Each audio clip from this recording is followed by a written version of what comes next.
All right.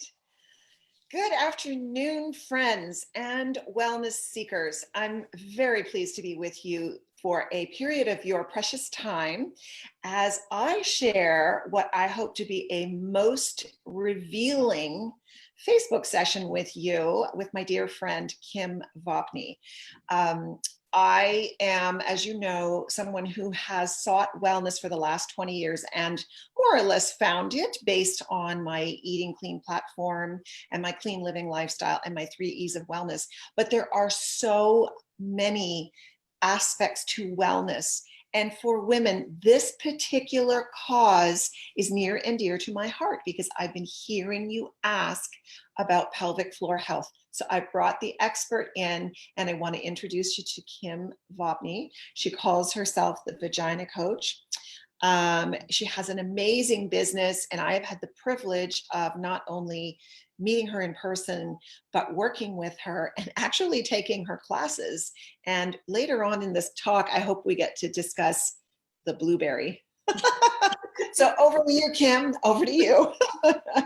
Thank you so much. I really appreciate it. I've been following you, as you know, for many years, and appreciate the intentional way that you live your life. And that's certainly something that I strive to do myself. So so I'm really grateful to have this opportunity to chat with you and to share this stuff with your community. And yeah, we'll definitely bring in the blueberry, maybe a milkshake too. Okay, I want it all. I want it all.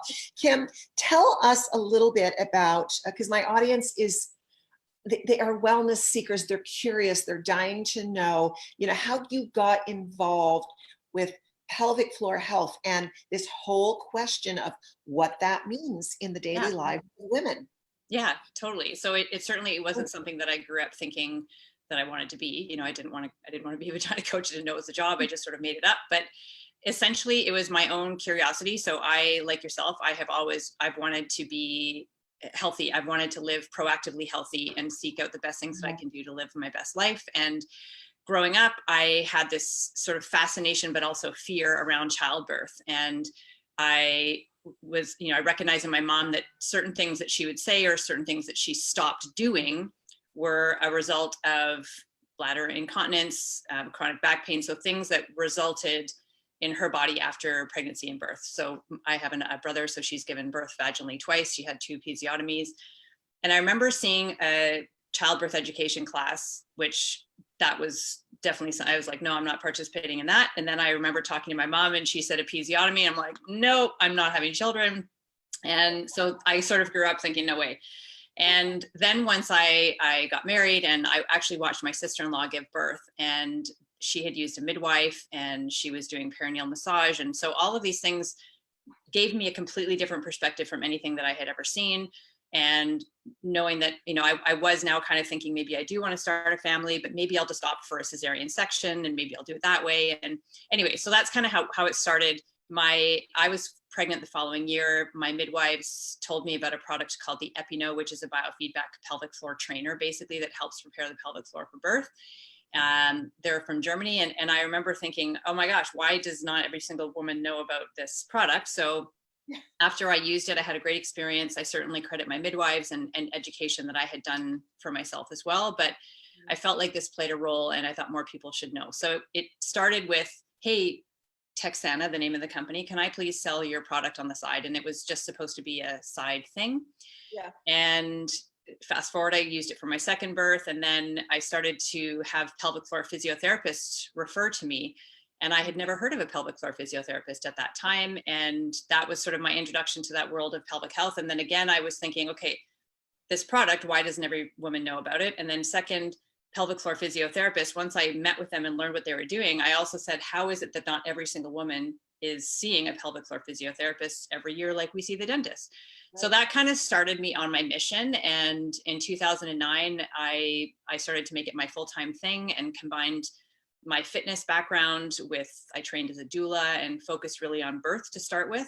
Mm-hmm. But then more people were coming to me after saying, okay, well, I had my babies 5 years ago or 10 years ago, and I still have diastasis recti, or now I'm leaking, or this and that. Can you help me now? And so it has kind of evolved to cover the main stages of pregnancy, motherhood, and menopause. So it was really my own curiosity and recognizing that there was a huge void and it needed a voice.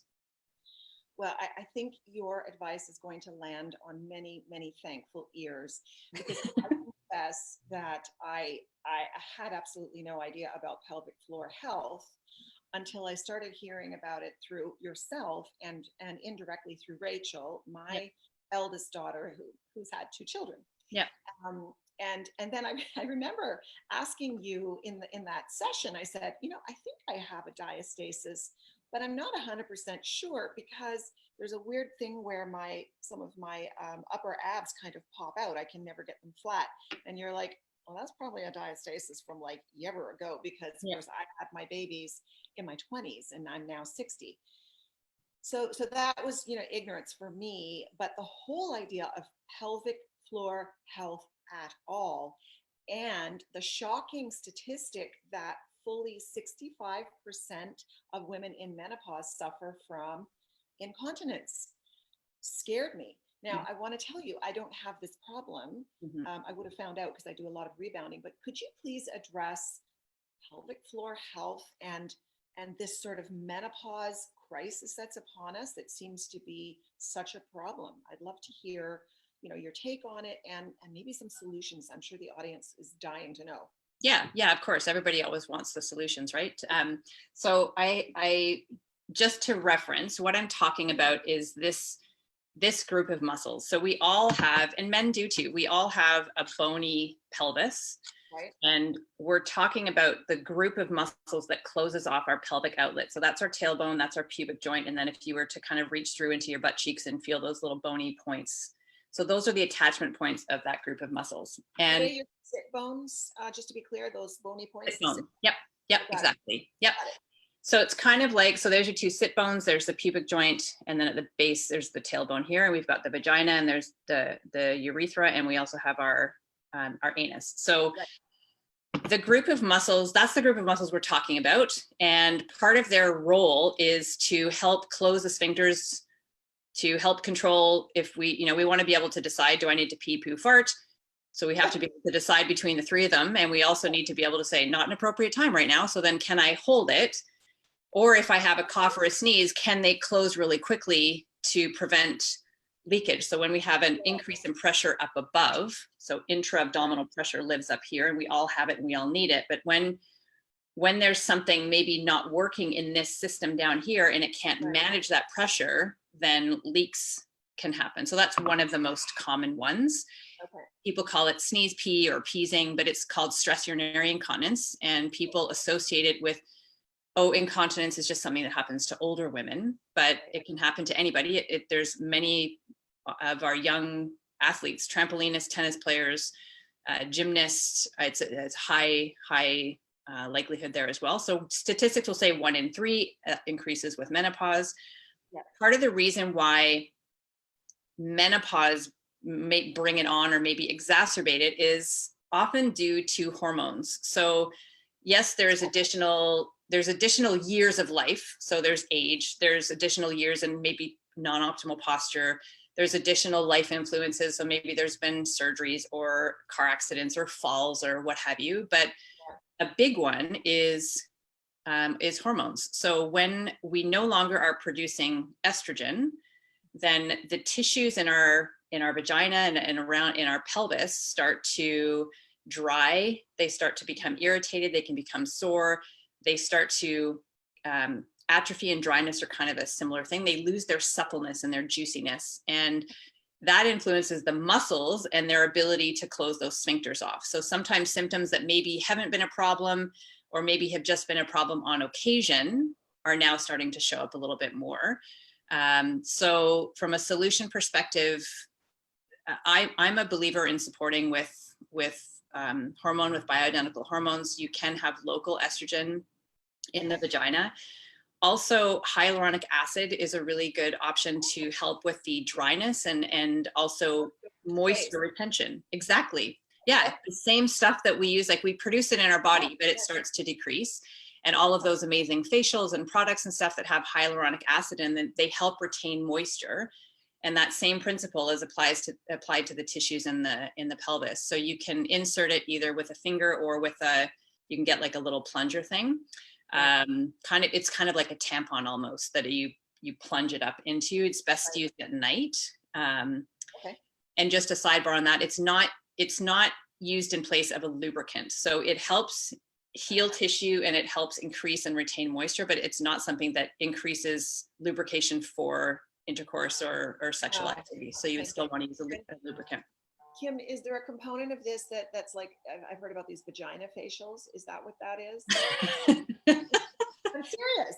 Yes, totally. Well, and there's also, so there's lots of different, like we have, all the different lasers and light therapies that we can have for wrinkle reduction and improving texture and what have you on our face. They're taking that technology and applying it to the vagina, basically. So there's radio frequency, there's ablative lasers, there's all sorts of different ones, different applications, different thoughts on which ones are most effective. But yeah, so they can use heat, some of them, they can use a bit of ablation where they're trying to stimulate collagen. Right. So yeah, so all of those kind of couple into like, vaginal health 2.0, or I guess 2.0 is kind of maybe a bit of an old term now, but maybe we'll make a 3.0 because it's high tech. I don't know, but we're going next level now. Okay. So I wanted to go back to one comment that sort of related to athleticism. And I understood that in particular sports, and I'm going to point out CrossFit right now, that it is actually applauded when you have incontinence. And that can be either urine or losing control of your bowels. That when you go that far as an athlete in CrossFit, people are actually cheering you on. Yeah. What's going on there? Because I find that actually kind of shocking. Yeah, same. And a few years ago, there was a video put out that kind of highlighted that fact. And I remember everybody in the pelvic floor world was collectively just cringing. And, oh my gosh. So it was essentially trying to say that, it was taking women who were in competition and they were wiping up pee off the floor and they were, laughing about it, which again, is uncomfortable. So they want a bit of humor, but essentially they were trying to say that it's normal, that that's what it takes to be the strongest woman in the world. You just have to go that far. And I disagree wholeheartedly with that. So I am not against CrossFit. I'm not against the exercise. I think they have there's a lot that's really great about it, but I am against pushing your body to a limit where it no longer has the capacity to control bodily function. So that is a clear signal that something it's that the load that you've just placed on it is not manageable. So is that a sign of strength because you've gone that far? Or is it a sign that there needs to be, that's your limit actually is here, and staying within that limit actually would build up better strength? Personally, that's what I think. So Kim, that leads me to a question then, because I'm sure my audience wants to know this too. When it comes to working out, how did we get to a point? I understand about the hormones and everything. Let's not get to let's rephrase this. Yeah. What could my audience, women who I love and care about, do to manage or better control the situation? I'm not sure if that's the right language, because it sounds like maybe there's something you can do, but I think you can. I mean, I think mechanically, physically, there are things you can do to work those muscles differently, the way you would, work your throat muscles or your biceps. So exactly. Yeah. And so my philosophy is that, so Kegels or Kegel, however you want to say them, they are often prescribed, but they are very rarely taught. So women have this kind of like, well, I think I'm doing a Kegel, but I'm not sure. And because they're most often, so studies show that most women are doing them incorrectly. So if they're doing them incorrectly, if they're doing them at all, they're not seeing the results. And so then they're like, well, Kegels don't work. So they stop.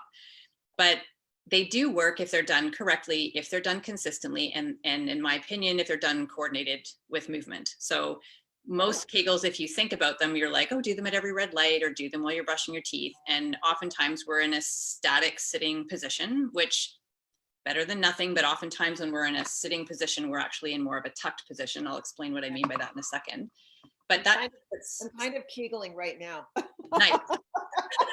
I'm doing it wrong and you're going to correct me. I know. The blueberries are coming in.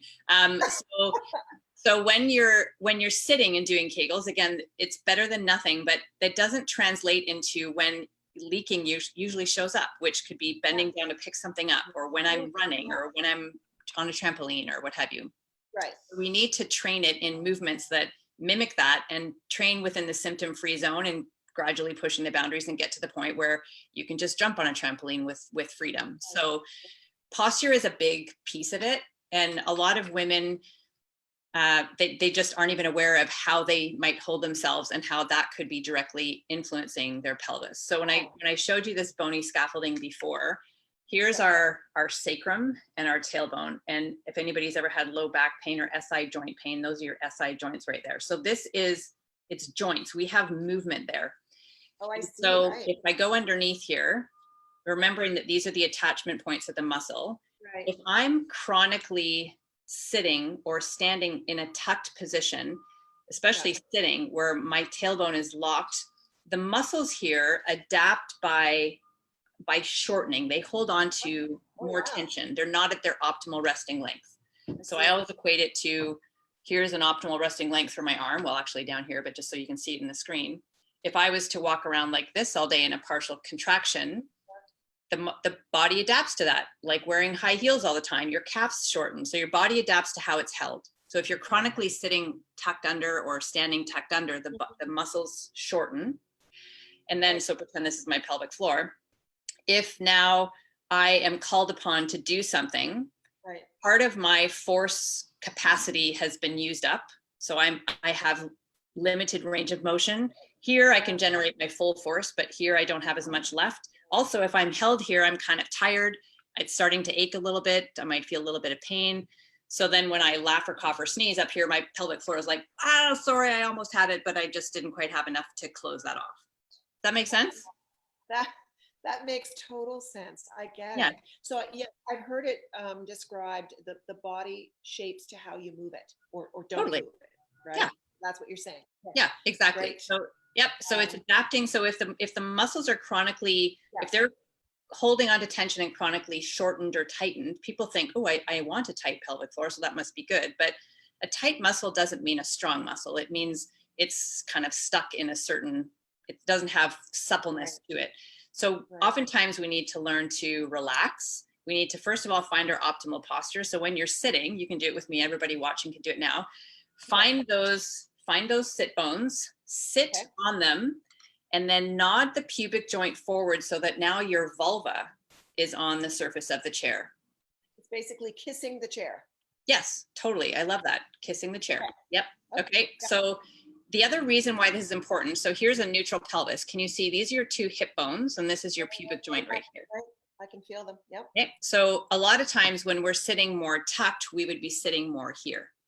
Okay. So that muscle's adapting to the shortened position. But when we're in a neutral pelvis, we also have, here's our bladder, here's our uterus. We have the support of the bony scaffolding to help support our organs. When we stand or sit more tucked, we miss out on that and we just have the muscles and ligaments, which over time, something's got to give. So that could contribute to the organs starting to descend, which could contribute to prolapse or other reasons of not being able to manage the pee. Okay, but wait, I forgot to get to the blueberry. So get into your position. You're kissing. Don't worry. You're kissing your chair with your vulva. The front aspect of your sit bones is there. And now what I want you to do.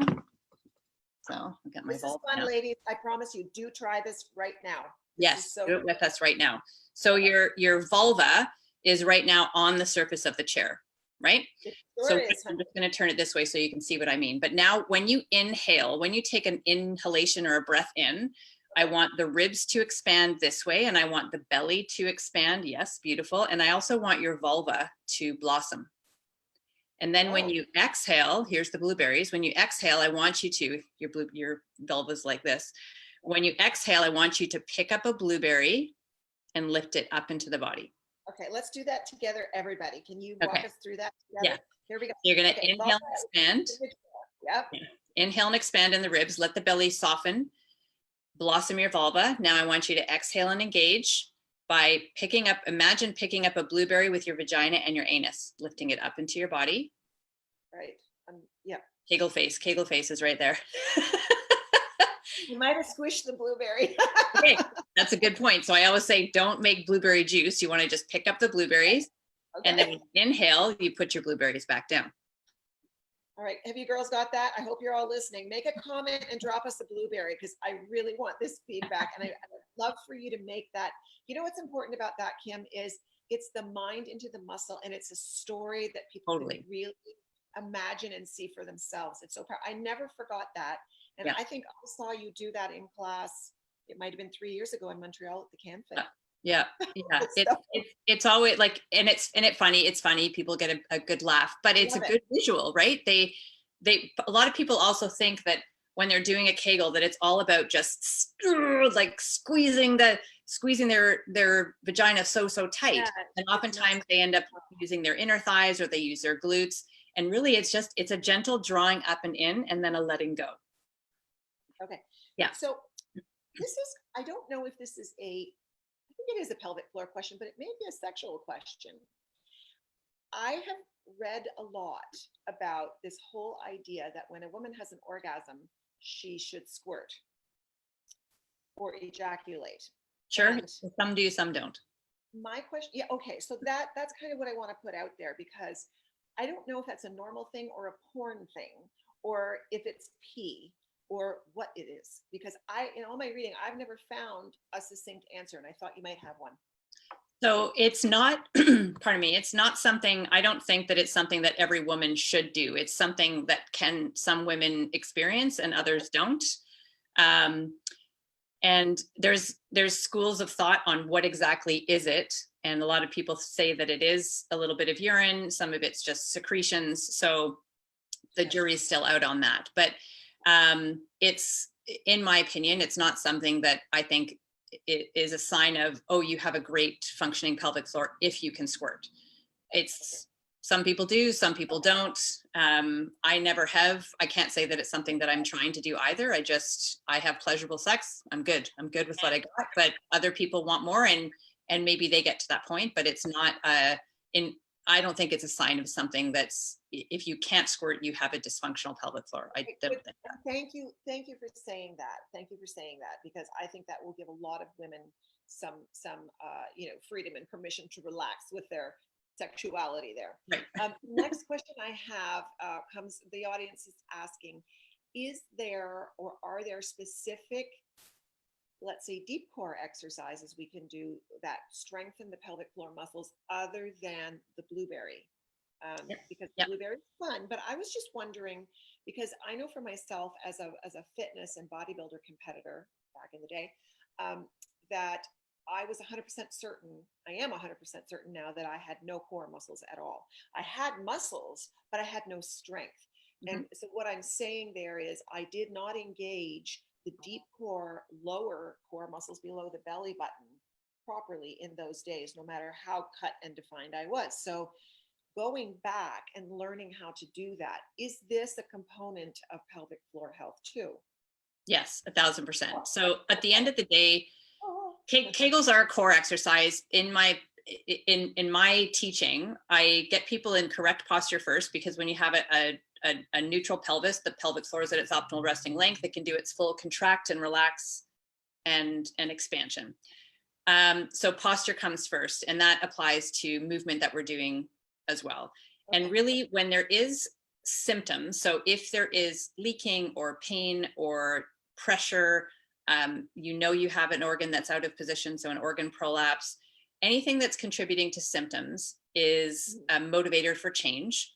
And to work on changing or reducing or eliminating those symptoms, we need to retrain the core system. And the pelvic floor is the foundation of the core.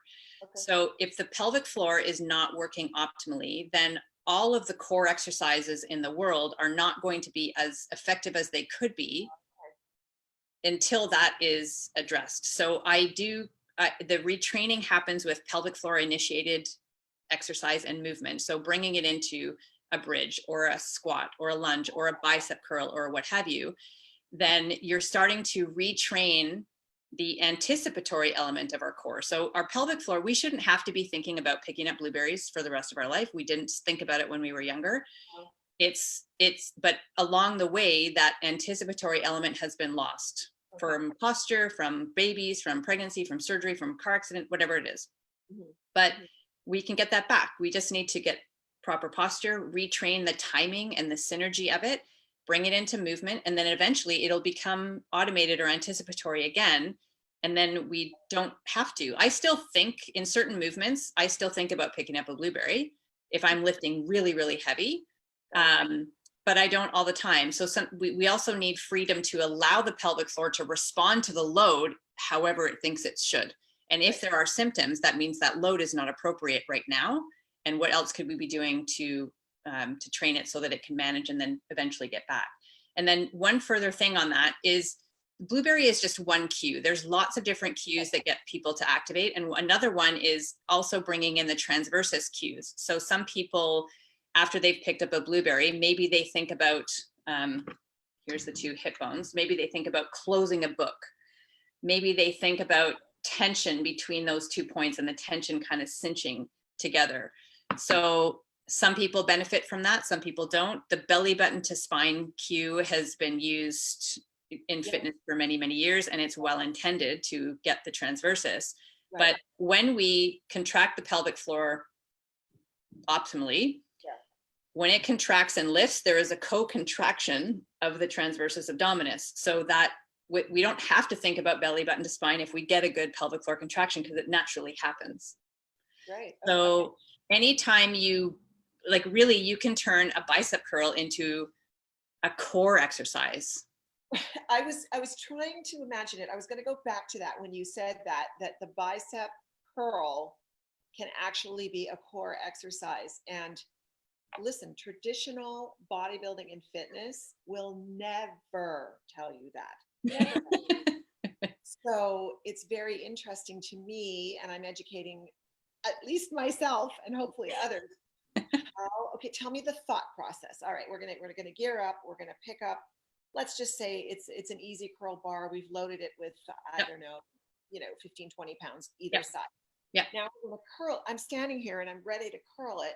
What's going on in my pelvic region? So if we're trying to retrain that timing, then the bar is down, it's rested. And now, so we're standing up. When you want to make sure that you're standing in a neutral position as well. So make sure you got your posture first. And then you're going to inhale and expand, and you're going to exhale, and you're going to pick up your blueberries, and then you're going to curl. And then as you inhale and let your blueberries go, you let your arms go back down. So all of this ties into breathing. Totally. Okay. Oh my goodness. All of these cues are just astounding. So if you think, like, to your point on breathing, sorry to interrupt you. Here's our breathing, here's our diaphragm, and here's the pelvic floor. And when the two of them are when they are lined up together, basically, when the pelvis is in its neutral position, then what happens when we inhale is the diaphragm expands and it's coming down, it's drawing air in, and it asks the belly and the pelvic floor to expand as well. Oh. And then when we exhale, the pelvic floor contracts and lifts and the diaphragm goes back up. So this kind of dance happens all day long if we are in optimal posture, and also if we are not sucking our abs in. So another strategy that women have, anybody, but mainly women, either from an aesthetic, they want to make their abs look flatter, or they want to think that they're doing core exercise by keeping a bit of engagement all day long. So here's the diaphragm, here's the pelvic floor, the transversus runs around here. If I'm contracting here kind of subtly all day long, and then when I try to take a breath in, usually my diaphragm is saying, okay, belly relax and pelvic floor relax. But if it's chronically held here, then it's like, bleh. So that relationship between diaphragm and pelvic floor doesn't happen as optimally. It interferes with our digestion and it interferes with our breath. And that's why we're getting more tired, because we're not getting as much oxygen into our body. So spending more time in neutral. This relates also to the way we breathe. In other words, so this whole thing about I need a flat belly, so I got to contract my abs, and I'm walking around with tight abs all day. Big mistake, because what I understand, or what I've come to understand, is that belly breathing, filling the belly and softening it with air, is actually the better way. So instead of being a diaphragmatic breather or a chest breather up here, you need to put your breath back in your belly. Is that right?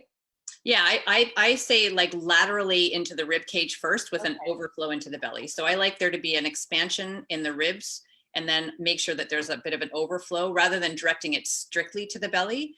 I want Okay. the ribs to expand because that allows the diaphragm to come down. And yeah, and really, I mean, the diaphragm's happening in all of those. So everything technically would be a diaphragmatic breath, I guess, but people call them different things, Okay. whatever. I'm just really hoping that those who are listening are picking up on the cues here. These are so powerful for me, particularly because I'm such a, I'm ready to go all in with weightlifting, and I will not do my form correctly unless I think it through. So these tips for me are absolutely incredible. Kim, I have been working with some clients who uh, incontinence changes their lives and not for the better. Mhm. Is there a message of hope Yeah. that you can give us? Yeah. And I think so. There's one strong message that is sent through media for a pad company that says light bladder leakage is just part of being a woman. And I wholeheartedly say, no, that's complete BS. And it's so treatable with the right information, but also with consistent awareness. And so my kind of aim is to bring women the awareness so that they are informed. And then it's really up to you, to them, to women, for us to take the steps to put it into practice. And yeah, so really that's at the end of the day, but it is so treatable. I do a 28-day challenge, and most women with between 5 and 14 days, if because I've given them kind of consistent stuff to do, they start to notice amazing changes. Some people are symptom free. It doesn't take very long if you are doing it the right way, and if you're doing it consistently, and if you're coordinating it with movement, and it's minutes a day. It's not like you don't need a whole extra hour of workout time or anything. So Tell the listeners where they can find you. We'll give you an opportunity at the end to do the same thing, but please do tell the listeners where they can find you now, because I'm sure people are very interested in that challenge. yeah, vaginacoach.com has all my programs and the challenges and books. So there's some free book downloads that you can get there as well. And it's for anybody at any stage of life. So don't feel like, oh, well, I'm post-menopause or I'm pregnant now. It's for anybody. It's any stage of life. So yeah. Thank you. So now I'm going to sort of tie this into, of course, what I do, which is so much managed through diet. Are there connections we can make between pelvic floor health, preventing, bladder leakage and so on, other issues, and what we eat? Is there 1,000%? 1,000%. Yeah, 1,000,000%. So it's a lot of, and I'm sure you're very well aware of this, all the talk about gut health and digestion has Yes. kind of been the main thing. So we, as a whole, our food is less nutritious, it's more packaged, it's less nutrient, it's all sorts of things that are not good. And that is contributing to a rise in inflammation, which contributes to poor digestion, which contributes to constipation. And if we are chronically constipated, not only are we not getting out the waste, so we often have hormone imbalance now, which can directly affect the pelvic floor, but we also then have pressure when we're trying to eliminate our stool. Right. We have pressure, and that pressure goes directly down onto the pelvic floor, which can contribute to prolapse, or it can worsen incontinence symptoms. It can increase, when you are constipated, it puts pressure on the bladder, so it might contribute to urgency. So if we are eating clean, if we are eating non-inflammatory, and it's like, I do recommend people have food sensitivity testing as well, because not everybody is sensitive to the same things. Gluten, yes, is a huge one. Dairy, yes, is a huge one, but not everybody. There are some people who can tolerate those things without a bunch of inflammation, so that's fine. But find out what it is that is inflammatory to you. And when you can reduce that, it can help, like just having inflammation and just having, inflammation in the body can trigger challenges with the bladder as well. So absolutely 1,000 million times pay attention to your diet. It makes a huge change. And just from a bowel elimination perspective, always the constipation is a huge one. So yeah, it's totally connected. I mean, I'm guessing that this will give the listeners some insight also into this notion of how much bloat they often feel after eating, or so quickly after eating, that there's so much happening in that, in the trunk region, you know, after we eat. If there's not enough space, if there's not enough proper fiber, nutrition, even digestive enzymes, the whole thing can just create such a chain of events that are not positive, Totally. right? Totally. And if we have inflammation, if we have that bloat that's happening, we also then, it starts to inhibit the transversus, and our ability to use our muscles appropriately becomes way more challenged. And that starts to then, if we can't use if our core is kind of shutting off, it's not completely shutting off, but if it's becoming inhibited because of that bloat, then that means that our exercise isn't going to be effective, or we're not going to feel like doing our exercise, you know, what have you. So yeah. Yeah. So it's so powerful. All of the things that I'm hearing you say, Kim, are strategies that are well within our means, well within our abilities, and well within the realm of possibility, that we can actually take back not only our health, but our pelvic floor health, so that we are not going to be one of that 65% at a certain age who is suffering from incontinence. And here's what I think is interesting too. I can even stretch this a little further and make a connection between uh, doing something for the environment, because I came to understand that we think that it's all the new babies that are putting diapers into our landfills, but actually there's a greater percentage of adult incontinence diapers and products going into the landfill than Yep. babies. Yep. Which is a horrifying thought, Yep. because really it's all avoidable. And the other piece is to not normalize the incontinence. So I think that's a very powerful thing you shared. So I'm going to give you the floor and let you wrap it up.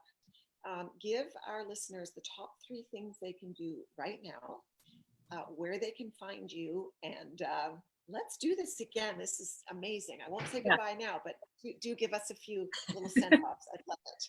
Yeah, totally. And exactly as you say, I always say Kegels are earth friendly. So when you optimize your pelvic health, you don't need to be wearing pads. And as we're getting older, women think it's normal. They accept that it's just part of being a woman because they've had babies or because they're older now.